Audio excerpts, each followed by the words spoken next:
প্রতিঘাতের মধ্যে দিয়ে শুধুমাত্র কথ্য ভাষার উপর নির্ভর করে প্রাণ বহন করে আসছিল।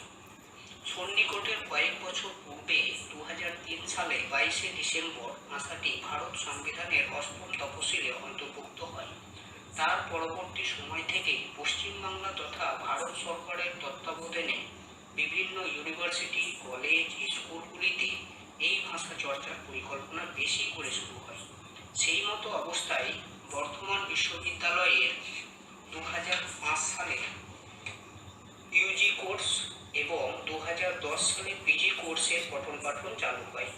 আমাদের কলেজ যেহেতু বর্ধমান বিশ্ববিদ্যালয়ের অধীনে, তাই কলেজের গভর্নিং বডি, প্রিন্সিপাল, টিচিং এবং নন টিচিং স্টাফ সকলের সমবেত উদ্যোগে আর ইউনিভার্সিটির সহযোগিতায় 2018 সালে শিক্ষাবর্ষে সাঁওতালি বিভাগ ও পঠন পাঠনের সূচনা হয়। পরবর্তীতে ওনাদের সকলের সহযোগিতা ও প্রচেষ্টায় বিভাগটির অগ্রগতির স্রোত বহন করে চলেছে।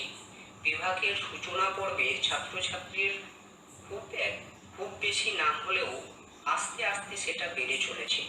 সাঁওতালি বিষয়ে ভবিষ্যৎ ও কর্মসংস্থানের পথও বর্তমানে সুমসৃণ হয়েছে, কেননা বিভিন্ন ইউনিভার্সিটি, কলেজ, উচ্চ মাধ্যমিক, মাধ্যমিক, প্রাথমিক বিদ্যালয়গুলিতে শিক্ষক নিয়োগ হচ্ছে। তার পাশাপাশি WBCS, UPSC এমনকি যোগ্যতা অনুযায়ী কেন্দ্র ও রাজ্য সরকারের প্রায় সমস্ত কর্মসংস্থানেই সুযোগ রয়েছে।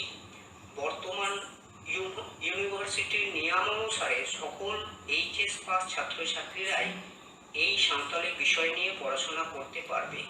মাধ্যমিক এইচএসে সাঁওতালি বিষয় না থাকলেও সমস্যা নেই। অনেক অভিভাবক ও ছাত্রছাত্রীদের হয়তো এই বিষয় নিয়ে পড়াশোনা কঠিন মনে হতে পারে, কারণ আপনারা বা তোমরা মনে করেন যে সাঁওতালি বিষয়ে পড়তে গেলে সাঁওতালি লিপি অলচিকি জানতে হবে।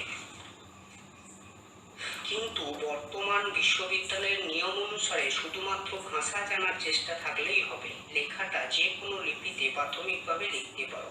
আর একটা গুরুত্বপূর্ণ বিষয় হলো, সাঁওতাল ছাত্রছাত্রীরা যারা নিজ ভাষা জানে বা জানে না, তারা সেটা জানার সাথে সাথে নিজেদের ভাষা, সাহিত্য, সংস্কৃতির সমস্ত কিছু সুন্দরভাবে শিখতে পারবে।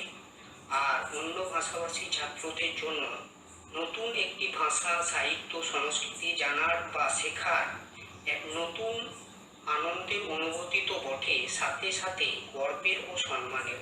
তাই আগামী দিনে এই কলেজে সাঁওতালি বিভাগের অগ্রগতির পথে সকল অভিভাবক ও ছাত্রছাত্রীদেরকে আহ্বান জানালাম। নমস্কার, জোহার, থ্যাঙ্কস।